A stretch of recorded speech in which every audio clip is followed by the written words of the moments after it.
Chapter 10 Dark Memory 4 years ago, Ventus was in a wasteland very close to the Keyblade graveyard, surrounded by a pack of Heartless. "I'm scared. Please don't do this, Master. I'm not strong enough." Ventus cried in obvious fear, a Keyblade in his hand. He was looking at Xehanort, his teacher, atop the cliff. "I can't do it. I don't stand a chance."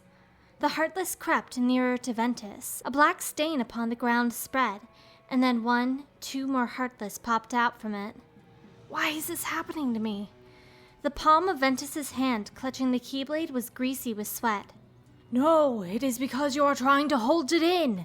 Let the darkness impulses awaken in the pit of your heart. Release them, here and now. Sharpen your fear into rage." Xehanort shouted to Ventus. "I don't know how to. There's nothing like that in me. I can't change my fear into rage. I'm just scared." "You must! If you do not let the storm within you run its course, it will wipe you from the face of the world. Make no mistake. Do it. Embrace the darkness. Produce for your master the Keyblade." "I can't win this. There's no way." One of the Heartless lunged at Ventus. He barely defended himself from the attack, but the rest of the pack pounced at once, as if they had been waiting for the opening. Ventus practically disappeared under the black mountain of Heartless. "I'm a goner!" "Ventus!" Xehanort shouted and leaped down from the precipice, his Keyblade flashing. One of the Heartless vanished. Recognizing that it was Xehanort and not Ventus who was their true foe, the other Heartless moved away from Ventus all at once and positioned themselves around the Master. Already unconscious, Ventus fell to the ground with a thud. Xehanort didn't even look in his direction as he dispatched the Heartless. Once the last of them was defeated, Xehanort paced slowly toward the fallen boy. "Really, you would rather die than use the power?" Ventus was sprawled out face down, and Xehanort gave him a slight kick to flip him onto his back. After peering into the boy's face for a moment, Xehanort then summoned his Keyblade to his hand once more and stabbed it downward at Ventus's chest. A ray of light pierced Ventus's body and caused his eyes to shoot wide open. "If I must, I will extract the darkness from within you myself." A translucent ball of light rose from Ventus's chest up into the air, until something pitch black began to manifest around it. The substance took on a spherical shape, almost like a large egg, and all at once a boy clad in a black bodysuit and mask appeared within, clutching his legs to him in a fetal position. The light left Ventus's eyes. The boy uncurled his arms and legs, then landed lightly on the ground and looked at Xehanort. He had no idea who this guy was. Didn't know who the guy laid out over there was either. "I'm just kinda sad." "Why am I sad?" "Empty creature from Ventus Riven, to you the name Vanitas shall be given." "Yes, Master," replied the masked boy, Vanitas. Xehanort laughed. "Now then, I must be going." "Going where?" "I will put Ventus to rest. I won't be gone long. You may do as you please." Xehanort picked up the fallen Ventus and walked off. A strong wind howled through the desolate landscape. Vanitas stared in a daze at his feet, then looked up at the sky. It was dull and overcast. Vanitas gazed intently at his hand and curled it into a tight fist. When he did, a large key appeared from within it. He gave it a swing and laughed inside his mask. "I'm scared." Vanitas closed his eyes as the emotion swept over him. "This is a memory from Ventus's heart, and it's my feeling too." Fear could at times give rise to terrible power. Yes, fear could sharpen into rage and in turn become strength, just as Xehanort had said. However, this time, the emotion gave birth to something far more special. "I learned where I came from while I was being born. I'm a dark heart given shape. A vessel of negative emotions." Something like a black shadow arose from Vanitas' body. When he glanced up at it, 2 red eyes flashed within the shadowy mass as it became a monster. "Unversed." Vanitas extended his hand, and the creature bobbed up and down around him in apparent delight. It was emotion incarnate, an extremely immature being. No, being might be overstating it. If it was alive at all, then that life was merely a fragment of his, borrowed by this callow, unversed thing. With a flash, Vanitas chopped down at the unversed using his keyblade. The abrupt attack felled it in an instant. I don't want this. The thought was accompanied by a twinge of pain in Vanitas' chest, a fragment of the emotion of the short-lived unversed. Vanitas looked at the palm of his hand, then balled it up. I'm lonely. His shadow behind him was born into another unversed. A wind blew across the wasteland. The evening sun set in the distance, and the sky transitioned from dusk into the dark of night. Finding it hard to breathe, Vanitas clutched his chest and dropped to his knees. Several unversed dragged themselves forth into the world from his body. It hurts. The pain was so great that Vanitas tore off his mask to reveal a doll-like face with jet-black skin and red eyes, just like the unversed, and contorted with agony. Hey, where am I? The voice came out of nowhere, and Vanitas felt his field of vision shrink. Darkness clouded his eyes. He couldn't see anything. He was in true darkness, untouched by even the smallest sliver of light. Vanitas collapsed upon the ground, gasping for shallow breaths. What's happening to me? He couldn't make heads or tails or anything of what came next. He thought he heard a voice from somewhere, but maybe it was just the wind. No, waves? Heartbeats? Suddenly, light appeared in the distance, swelling and swelling until it engulfed Vanitas. It's time to wake up now. All we need to do is open the door. He awoke as if from a nightmare at the unknown voice. All he knew was that something had happened to Ventus. Maybe, no, definitely something special. Ventus was supposed to be an empty shell robbed of his heart. Had he recovered what had been taken from him? How? Did someone help him? Who? It was probably a newborn heart, just like mine. This is just a wasteland. What I heard was the wind, not waves at all.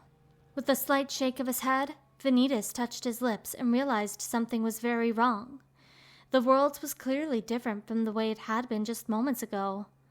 Did the world... no, me, Ventus, transform somehow?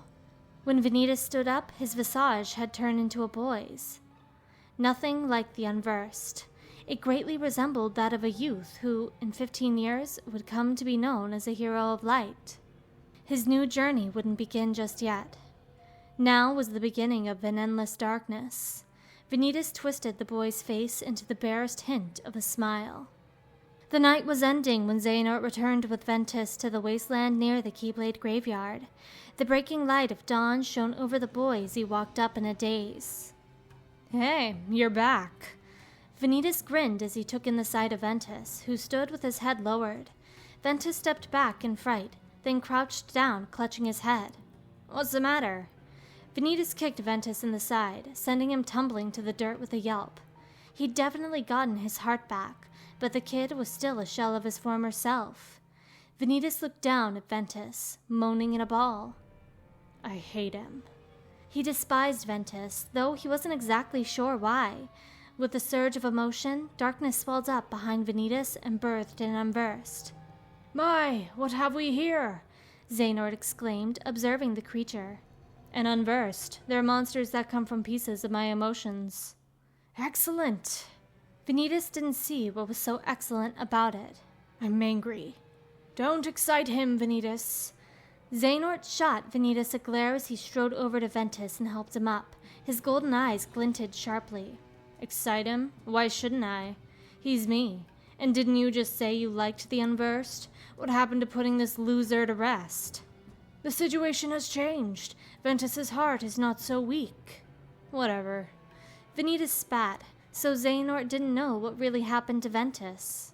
Someone somewhere had completed the boy's heart, but Xehanort had reached the conclusion that Ventus's own resilience was the cause, and that offended Vanitas too.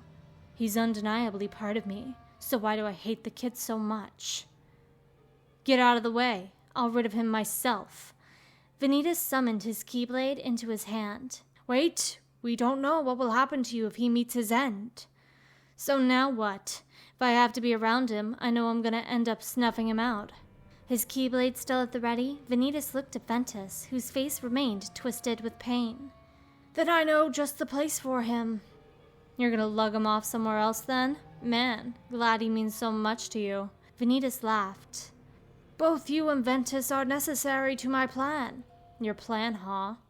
Without giving an opinion one way or the other, Vanitas dismissed his keyblade and looked at Xehanort. He didn't have any intention of being used in this man's schemes. While the remnants of Ventus's memories told him that Ventus had a certain amount of respect for Xehanort as his master, things were different with Vanitas himself. Have it your way, master. Then turned his back on the other two and walked away. Where are you going? Relax. I'll stay on this world.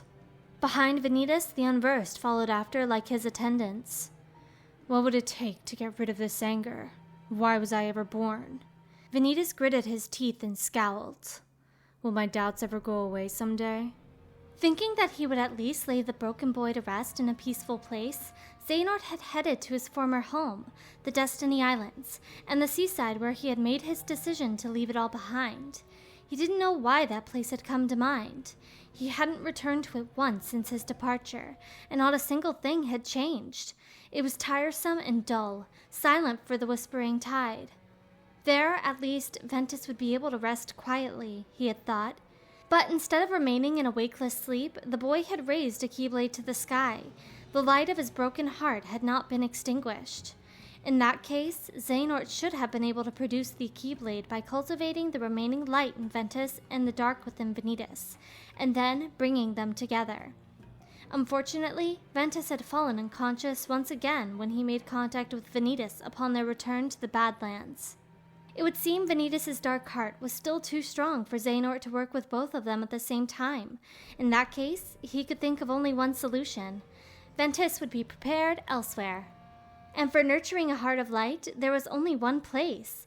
He would give the boy over to Eraqus, his former friend who believed in the light as the ultimate good and was the legitimate successor of a Keyblade Master. Thus it was that Xehanort and Ventus found themselves before the manor on his old training grounds. This special place guarded by the legitimate successor, the land of departure, was where he would find his one-time friend and fellow apprentice. It was the first time Xehanort had visited since he left. That wasn't surprising. He didn't recall how many years it had been since he left his own home. Maybe this trip into the past was destiny, ushered in by his meeting with Ventus. The boy hadn't yet taken on a clear identity again, but he would still stand on his own and obey instructions. Let's go. Ventus didn't respond to the order, but when Xehanort started to walk, the boy was capable of trailing after him. Xehanort opened the doors of the building. Eraqus met Xehanort at the bottom of the steps leading to the hall, as if he had known all along that Xehanort would be coming. Xehanort. It has been some time, Eraqus. I wish to ask a favor of you. Let us talk inside, Eraqus suggested. Nodding, Xehanort started forward. After a moment, his friend asked, What request could you possibly have for me, Xehanort? There was a large scar on his old friend's face when he looked back. Xehanort had given it to him when he left this land. That boy, Ventus, I want you to care for him. And for what reason? Xehanort shook his head quietly at the question. I went astray, Eraqus. I once sought the Keyblade, but my efforts to create it only destroyed Ventus's heart. His memory was lost along with his heart, and now he is an empty husk. It pains me to see him so broken, and I am old. My guilt will eventually crush me. After giving his uninterrupted account, Xehanort took Eraqus' hand and peered into his eyes. This boy is my sin, he pressed. That is why I wish to leave him in the care of your light.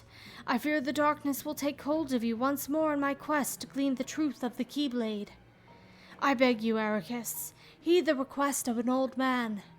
This is my amends to you, to the world, and to this child. I shall live out the remainder of my days in some remote corner of the world. Xehanort. Eraqus was overjoyed. Eraqus, my friend, you are the only one I can turn to. At that moment, a cry, almost a scream, interrupted them. It was from Ventus. What on earth had happened? Xehanort and Eraqus nodded at each other, then headed to the entrance. There they found Ventus curled up and cradling his head next to two nervous people, likely Eraqus' pupils. What did you do? Eraqus barked with reproach. Xehanort passed between the two students and helped Ventus up. The sight of him completely insensate was the exact image of how he had been when he came into contact with Vanitas. Nothing. I just asked him some stuff. The behavior of the young man caught Xehanort's attention. He detected just the tiniest hint of darkness. It reminded Xehanort of himself back when he had been trained alongside Eraqus, although it was so faint he wondered if he was making too much of it. Ventus cannot tell you anything, because he cannot remember anything, Eraqus stated. Xehanort, I will heed your request. Ventus will stay under my care. My friend, my brother, I am grateful. Eraqus knelt down in front of Xehanort, gathered Ventus up in his arms, and stood. Terra, lay Ventus down in one of the empty bedrooms. Understood, Master Eraqus. Eraqus passed Ventus over to his male pupil, Terra. The young man looked at Ventus first with gentle kindness, and then with slight unease. Xehanort could sense from his disposition that he desired strength, and that his fixation would likely birth darkness in his heart. Exactly what Xehanort needed for his vessel. After he had resigned himself to beginning his search anew, to think he would find a vessel here of all places.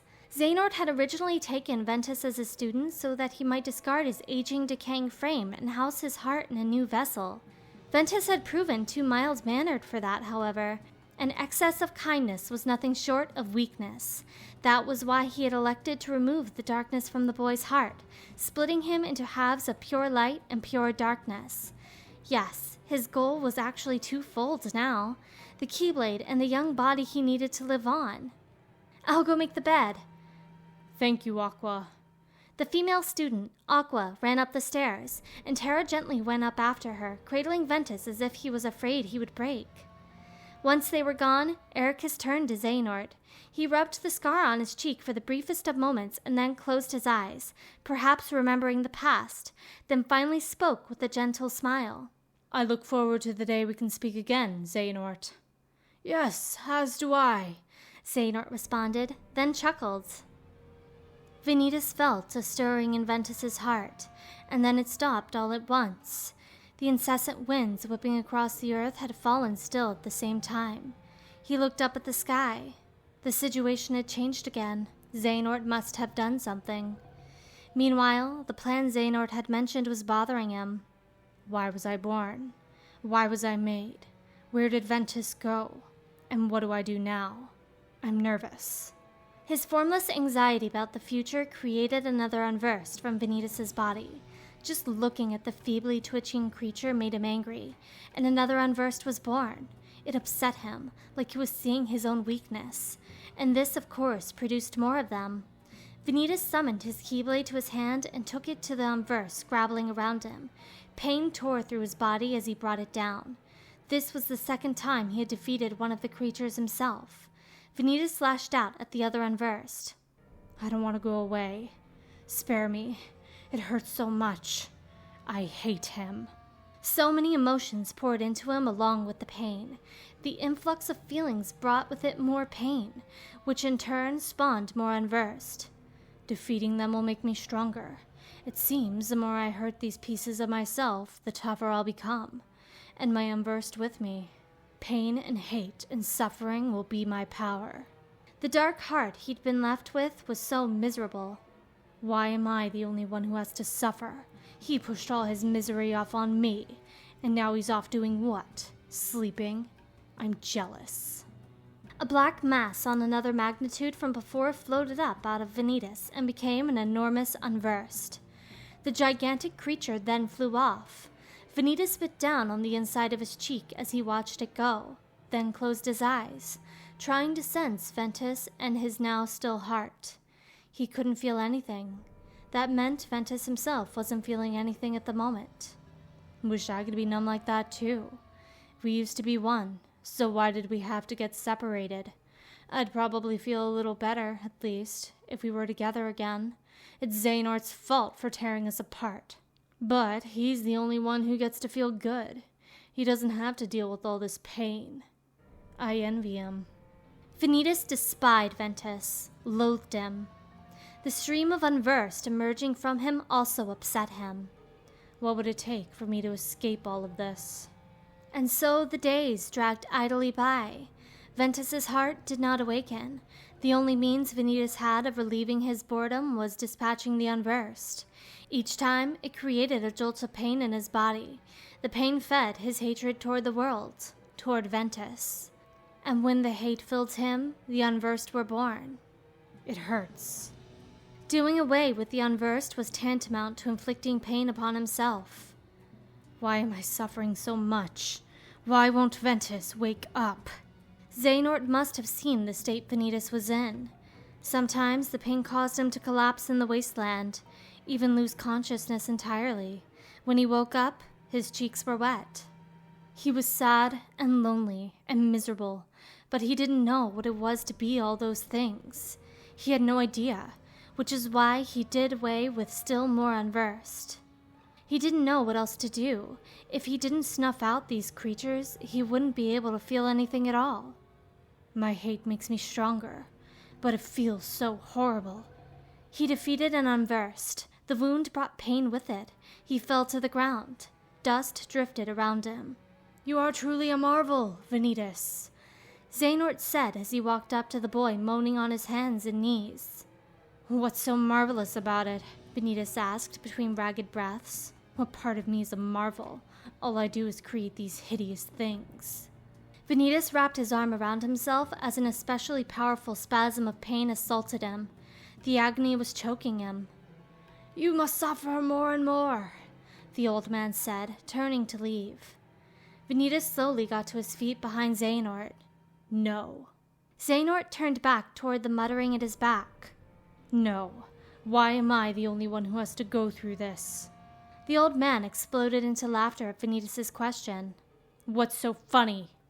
He thought of how much the inside of his chest ached and ached and ached, and tears poured down his cheeks. I can't take this anymore. I'll tell you how to end your torment. Become the Keyblade. Keyblade? Vanitas asked desperately. If you and your counterpart cultivate your strengths and then do battle, the Keyblade will be forged. The Keyblade shall free you from your pain, free the entire world. Vanitas couldn't care less about the world, as long as he was delivered from this agony. To this end, Vanitas, you must hone both body and mind.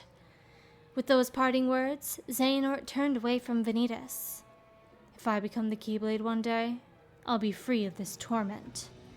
It was his purpose, a goal, a single ray of light shining in the darkness. Why won't you wake up? Then, far away, very far away, Vanitas felt Ventus's heart stir ever so slightly. Does that mean the two of us are connected? His heart was still asleep, but it had begun to move. So I have to get to work too. And then, one day, I'll become the Keyblade.